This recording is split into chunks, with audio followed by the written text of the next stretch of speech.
ನಮಗೆ ಆಸ್ತಿ ಹಕ್ಕು ಅದಂತ ಗೊತ್ತದ, ಆದ್ರೆ ತಗೊಳಕ ನಾವು ಇನ್ನೂ ಟ್ರೈ ಮಾಡಿಲ್ಲ. ವಿಶೇಷವಾಗಿ ಹೆಣ್ಮಕ್ಳಿಗೆ ಈ ಕಾಯ್ದೆಯನ್ನ ತಲುಪಿಸ್ಬೇಕು ಅಂತ ಹೇಳಿ ಅವ್ರ ಮನಸ್ಥಿತಿ ಇರ್ತದೆ.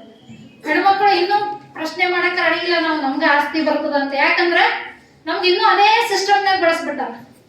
ಹೆಣ್ಮಕ್ಳು ಹುಟ್ಟಬೇಕು, ಬೆಳಿಬೇಕು, ನಾವು ಓದಿಸಿದಷ್ಟು ಓದಿಸ್ಬೇಕು, ಹೊರ ಬರ್ತದ ಬಡದ್ ಹಾಕ್ಬಿಡ್ಬೇಕು, ಆ ಸಿಸ್ಟಮ್ನಾಗೆ ಇದೆ. ಅಪ್ಪಿ ತಪ್ಪಿ ಆಸ್ತಿ ಕೇಳಿದ್ರ ಒಳ್ಳೆ ಮನೆ ಕೊಡ್ತೀವಿ, ನಿಮ್ಗೆ ಹಾಕ್ಬೇಕು ಆಸ್ತಿ ಅಂತ. ಎಂತ ಪರಿಸ್ಥಿತಿ ಅದ ನಮ್ಮದು ಅಂತಂದ್ರೆ, ಮದುವೆ ಮಾಡಿಕೊಟ್ರು ನಮಗೆ ನಮ್ಮದೇ ಆದಂತ ಸ್ವಂತ ಪ್ರಾಪರ್ಟಿ ಕೊಡಂಗಿಲ್ಲ. ಅವ್ರು ಒಂದು ಚಮಚದ ಮೇಲೆ ಹೆಸರು ಕೂಡ ನಮ್ಮ ಮನೆ ಗಂಡು ಮಕ್ಕಳದೇ ಬರ್ತಕ್ಕಂದ್ರೆ ವರದಕ್ಷಿಣೆ ರೂಪದಾಗ ಕೊಟ್ಟು ಬರ್ತಾರೆ. ಒಂದು ಚಮಚದ ಮೇಲೆ ನಮ್ಮ ಮನೆ ಗಂಡು ಮಕ್ಕಳ ಹೆಸರು ಇರಬೇಕು, ಹೆಣ್ಮಕ್ಳಿಗೆ ಅಸ್ತಿತ್ವನೇ ಇಲ್ಲ ಅನ್ನೋ ರೀತಿ ಒಳಗೆ ನಮ್ಮ ಮನೆ ಒಳಗೆ ವಿಚಾರ ಮಾಡ್ಬೇಕಾದ್ರೆ ಹೆಣ್ಮಕ್ಳಿಗೂ ಕೂಡ ತಂದೆ ತಾಯಿ ಆಸ್ತಿಯಲ್ಲಿ ಸಮಾನ ಪಾಲು ಕೊಡಬೇಕು ಅಂತ ಡಾಕ್ಟರ್ ಬಾಬಾ ಸಾಹೇಬ್ ಅಂಬೇಡ್ಕರ್ ಮೊದಲ ತಾಯಿ ಅಲ್ರಿ ನಮಗೆಲ್ಲ. ಮೊದಲ ತಾಯಿ ಅಂತ ಒಪ್ಕೋತಿರಲ್ಲ, ಪ್ರತಿಯೊಬ್ಬರಿಗೂ ಕೊಟ್ಟಾರ, ಒಬ್ಬರಿಗಿಬ್ಬರಿಗೆ ಅಲ್ಲ. ಒಂದು ಜಾತಿ ಒಂದು ಸಮುದಾಯದ ಹೆಣ್ಮಕ್ಳಿಗಲ್ಲ, ಪ್ರತಿಯೊಂದು ಜಾತಿಯ ಸಮುದಾಯದ ಹೆಣ್ಮಕ್ಳಿಗೆ ಬಾಬಾ ಸಾಹೇಬರು ವಿಚಾರ ಮಾಡಿ ಈ ಒಂದು ಕಾಯ್ದೆಯನ್ನು ಜಾರಿಗೆ ತರಕ್ಕೆ ಪ್ರಯತ್ನ ಮಾಡ್ತಾರೆ. ನಾವು ಭಾಳ ಹಗರ ತಿಳ್ಕೊಂಡಿವಿ ಸಂವಿಧಾನ ಅಂತಂದ್ರೆ ಅದು ಎಷ್ಟು ಕಷ್ಟಪಟ್ಟು ನಮ್ಗೆ ಕೊಟ್ಟಿದ್ದಾರೆ ಅಂಥೇಳಿ ನಾವು ಇವತ್ತೆಲ್ಲರೂ ಆತ್ಮಾವಲೋಕನ ಮಾಡ್ಕೊಳ್ಬೇಕು. ಇದು ಆ್ಯಕ್ಚುಲಿ ನಮ್ಗೆ ಸೆಲೆಬ್ರೇಷನ್ಕಿನ್ನ ಆತ್ಮಾವಲೋಕನ ಮಾಡ್ಕೊಳ್ತಕ್ಕಂಥ ದಿನ. ಸಂವಿಧಾನ ಬಂತು, ಸಂವಿಧಾನದಿಂದ ನಾವೆಲ್ಲ ಪಡ್ಕೊಂಡದ್ದು ಭಾಳಷ್ಟದ.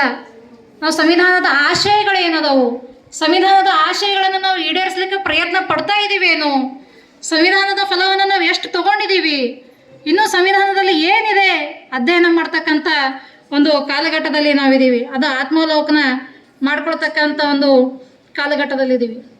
ಬಹಳ ಕಷ್ಟಪಟ್ಟು ಬರ್ದಾರ್ರಿ ಸಂವಿಧಾನ. ಆ ಶ್ರಮವನ್ನು ನಾವು ಯಾರೂ ವ್ಯರ್ಥ ಮಾಡಬಾರ್ದು.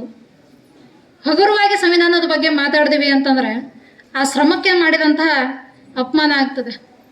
2 ವರ್ಷ 11 ತಿಂಗಳು 18 ದಿನಗಳ ಕಾಲ ತಮ್ಮ ಸಮಯವನ್ನು ಸಂವಿಧಾನ ಸಭೆಯಲ್ಲಿ ಹಾಕಿ ಸಂವಿಧಾನವನ್ನು ರಚನೆ ಮಾಡಿರ್ತಕ್ಕಂಥದ್ದು. 2 ವರ್ಷ 11 ತಿಂಗಳು 18 ದಿನ. ಇದೇ 3 ವರ್ಷ ಕಾಲಾವಧಿಯಲ್ಲಿ ನೀವು ಓದಿದ್ರೆ ನೀವು ಡಿಗ್ರಿ ಪಾಸ್ ಆಗ್ತೀರಿ, ನಿಮಗೆ ಸರ್ಟಿಫಿಕೇಟ್ ಬರ್ತದೆ, ನಿಮ್ಮ ಜೀವನ ರೂಪಣೆ ಆಗ್ತದೆ. ಅಷ್ಟೇ ಸಮಯವನ್ನು ಸಂವಿಧಾನ ಸಭೆಯಲ್ಲಿ ಹಾಕ್ತಾರೆ. ಭಾಳಷ್ಟು ಚರ್ಚೆಗಳಾಗ್ತವೆ, ಭಾಳಷ್ಟು ತಿದ್ದುಪಡಿಗಳಾಗ್ತವೆ, ಭಾಳಷ್ಟು ಯಾವ ರೀತಿಯ ಸಂವಿಧಾನ ಈ ದೇಶಕ್ಕೆ ಕೊಡಬೇಕು, ಯಾರನ್ನ ಇದರ ಮುಖಂಡರನ್ನಾಗಿ ಮಾಡಬೇಕು. ಯಾಕಂದರೆ ಆಗ್ತಾನೆ ಸ್ವತಂತ್ರ ಸಿಕ್ಕಂಥ ಸಂದರ್ಭದಲ್ಲಿ ಯಾವ ರೀತಿಯ ಸಂವಿಧಾನ ಈ ದೇಶಕ್ಕೆ ಬಹಳ ಮುಖ್ಯ ಅಂತಕ್ಕಂಥದ್ದು ಚರ್ಚೆಗಳಾಗ್ತವೆ. 11 ಸಭೆಗಳಾಗ್ತವೆ. ಡಿಸೆಂಬರ್ 9, 1946ರಲ್ಲಿ ಸ್ಟಾರ್ಟ್ ಆದ ಸಂವಿಧಾನ ಸಭೆ 11 ಸಭೆಗಳನ್ನು ಮಾಡ್ತದೆ. ಅದರಲ್ಲಿ ಬಾಬಾ ಸಾಹೇಬ್ ಅಂಬೇಡ್ಕರ್ ಅವರು ಕರಡು ಸಮಿತಿಯ ಅಧ್ಯಕ್ಷರಾಗ್ತಾರೆ. ಕರಡು ಸಮಿತಿಯ ಅಧ್ಯಕ್ಷರಾದಾಗ ಪೂರ್ಣ ಜವಾಬ್ದಾರಿ ಬಾಬಾ ಸಾಹೇಬ್ರವ್ರ ಮೇಲೆ ಬೀಳ್ತದೆ. ಈ ಪುಸ್ತಕದಲ್ಲಿ ಜಸ್ಟಿಸ್ ನಾಗಮೋಹನ್ ದಾಸ್ ಅವರು ಪ್ರಸ್ತಾಪ ಮಾಡಿರ್ತಾರೆ. 7 ಜನರಲ್ಲಿ ಆರೋಗ್ಯ ಸಮಸ್ಯೆ, ಕೆಲವೊಬ್ಬರು ವಿದೇಶಕ್ಕೆ ಹೋಗಿರ್ತಾರೆ, ಕೆಲವೊಬ್ಬರು ತೀರ್ಕೊಂಡಿರ್ತಾರೆ. ಈ ರೀತಿಯ 7 ಜನ ಸದಸ್ಯರಲ್ಲಿ ಯಾರೂ ಇದಕ್ಕೆ ಪರಿಪೂರ್ಣ ಸಮಯ ಕೊಡಲಾರದೆ ಬಾಬಾ ಸಾಹೇಬರು ಮಾತ್ರ ಇದಕ್ಕೆ ಪರಿಪೂರ್ಣ ಸಮಯ ಕೊಟ್ಟಿದ್ರು. ಎಲ್ಲ ಜವಾಬ್ದಾರಿಯನ್ನು ಬಹಳ ಅಚ್ಚುಕಟ್ಟಾಗಿ ನಿಭಾಯಿಸಿ ಭಾರತ ದೇಶಕ್ಕೆ ಒಂದು ಪರಿಪೂರ್ಣ ಸಂವಿಧಾನವನ್ನು ಬರೆದುಕೊಟ್ರು ಅನ್ನೋದಕ್ಕೆ ಸಾಕ್ಷಿ ಈ ಸಂವಿಧಾನ ಓದೋ ಪುಸ್ತಕ. ಜಸ್ಟಿಸ್ ನಾಗಮೋಹನ್ ದಾಸ್ ಅವರು ಇದರಲ್ಲಿ ಪ್ರಸ್ತಾಪವನ್ನು ಮಾಡ್ತಾರೆ.